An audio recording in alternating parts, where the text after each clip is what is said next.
Memaafkan adalah hal yang berat dalam proses pendewasaan, karena harus melalui tahapan yang bisa melukai diri sendiri.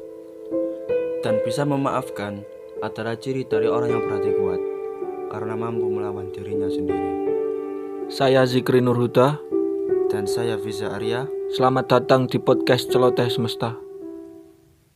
Oke, berhubung episode kali ini bertepatan dengan Hari Raya Idul Fitri, maka kami akan membahas tentang saling memaafkan. Oke, beberapa dari kawan pendengar mungkin pernah mengalami susah untuk memaafkan. Tapi pada hakikatnya, kita sebagai manusia itu harus bisa saling memaafkan seberapa besar kesalahan itu. Karena kita juga makhluk sosial, jadi kita harus saling memaafkan. Meskipun kesalahannya cukup berat atau mungkin menjadi beban pikiran bagi kita, tetap kita harus saling memaafkan. Oke, kali ini kami akan memberikan beberapa poin yang ya barangkali ini hal yang membuat kita buat susah untuk memaafkan. Yang poin pertama, kadang nih kita ditinggal tanpa alasan oleh teman, sahabat, ataupun kekasih. Dia meninggalkan kita tanpa alasan, dan kita bertanya-tanya di hati ya, kenapa sih aku salah apa sampai kalian itu meninggalkan aku? Dan itu kalau keinget terus, itu kita bakal emosi, bakal marah, bakal gimana ya kalau lihat fotonya dia atau informasinya dia tuh keinget terus. Oh, anak ini pernah meninggalkan aku, anak ini pernah nyakitin aku, dan di situ kita nggak bisa memaafkan kesalahannya dia. Kadang nih ada yang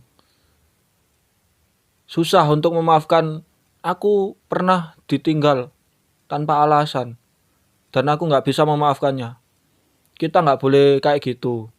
Meskipun dia pernah meninggalkan, entah itu sahabat, temen, atau kekasih, atau teman dekat atau apalah itu, kita harus bisa memaafkannya.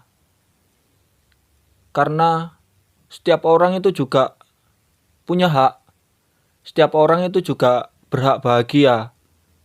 Kita juga nggak boleh egois buat kepentingan kita sendiri.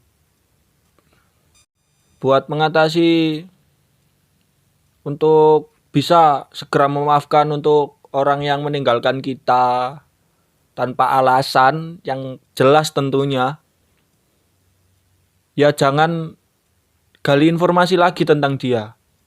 Kadang ada orang yang ndak lihat kontak, ndak lihat foto profilnya, ndak lihat snapgramnya, ndak lihat status WA-nya.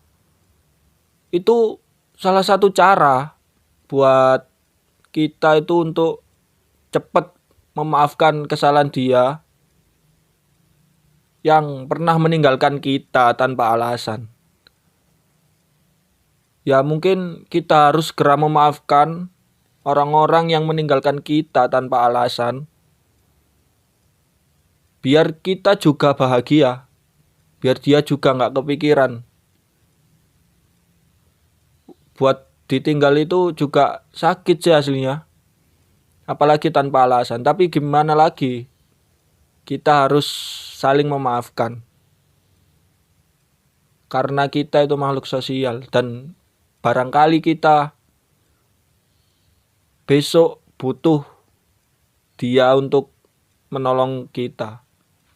Jadi segera maafkanlah orang yang meninggalkan kita tanpa alasan. Sebab kita tidak tahu besok kita membutuhkan pertolongan dia. Poin yang kedua, yaitu sifat yang merasa tak bersalah. juga menjadi hal yang membuat kita untuk susah memaafkan. Bener? Sifat yang tak merasa bersalah itu belum tentu bagi mereka itu juga bersalah. Siapa tahu itu kebenaran atas diri kita sendiri. Dan mereka juga nggak ngerasa kalau salah. Dan kita sebagai teman ataupun pasangan juga harus mengingatkan, gak sekedar memaafkan. Dan juga kita sebagai manusia juga gak bisa kan lihat telinga kita sendiri.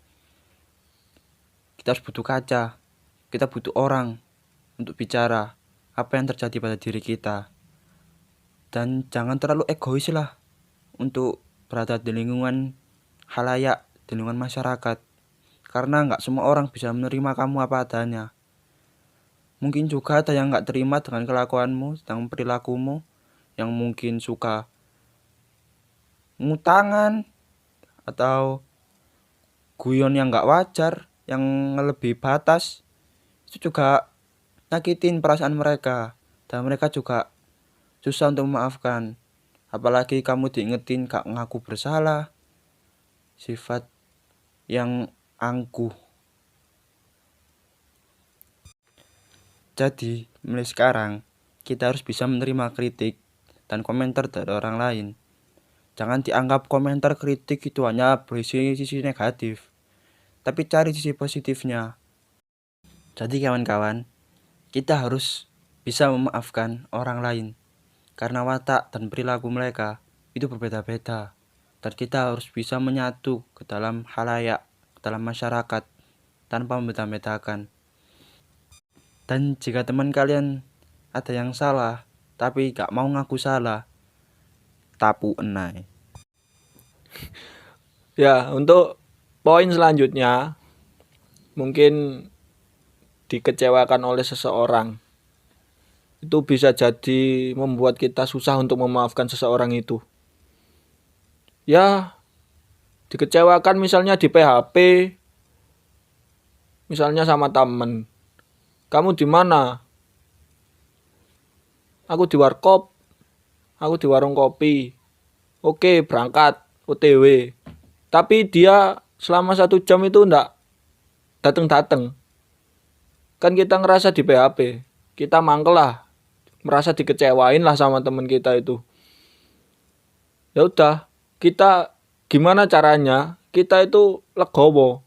Mungkin berpikir positif lah. Mungkin dia masih disuruh ibunya, disuruh ayahnya untuk bantu orang tuanya itu. Kita harus selalu berpikir positif.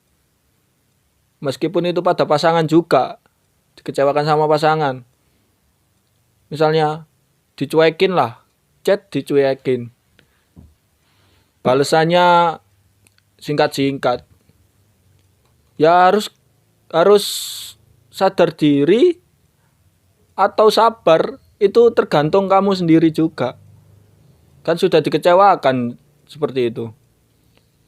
Harus sabar atau harus sadar, itu tergantung kamu juga. Ada di pembahasan, ada di episode 1 kemarin, tentukan pilihanmu kalau kita harus sadar atau harus sabar.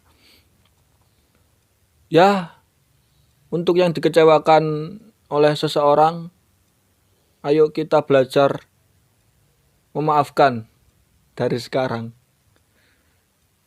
Mungkin dari hal-hal kecil yang pernah dikecewakan itu bisa kita maafkan. Karena memaafkan itu hal yang sangat-sangat indah. Sangat-sangat indah. Dan kita bisa menemui apa itu namanya hidup dan bersosial itu gimana dengan memaafkan.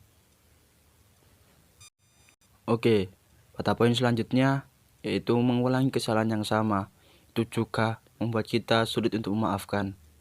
Seperti kita punya teman atau pasangan yang melakukan hal yang sama yang membuat kita merasa nggak tenang, merasa kepikiran, dan itu membuat kita ingin mengingatkan. Sudah diingatkan 1 kali, tetap diulangi. Diingatkan 2 kali tetap diulangi. Lama-lama kita kan juga nggak betah dengan kelakuan kayak gitu. Itu mungkin jadi alasan kenapa mengulangi kesalahan yang sama itu membuat kita sulit untuk memaafkan. Tapi perlu diingat juga, kita juga sama-sama manusia, sama-sama bisa punya salah. Dan kita juga harus berusaha untuk memaafkan. Meskipun kadang dibalen-baleni ngono iku lho. Kan kita juga mangkel. Kita diingatkan sekali 2 kali. Jawabannya iya, tapi gak dilakukan. Kan gitu tuh. Sudahlah. Intinya kita harus memaafkan satu sama lain. Sadar diri. Yang paling penting itu sadar diri. Oke, jadi kesimpulan pada podcast kali ini yaitu bahagia itu bukan datang dari lingkungan atau kondisi, akan tetapi datang dari hati kita sendiri. Dan jika kita sudah bisa memaafkan segala hal apapun itu, bahagia akan menghampiri dengan sendirinya kok. Semua akan bahagia pada waktunya. Meskipun sedikit peluangnya, jangan menyerah. Kita tidak tahu rencana semesta. Saya, Zikri Nurhuda. Dan saya, Fiza Arya, Salam celoteh semesta.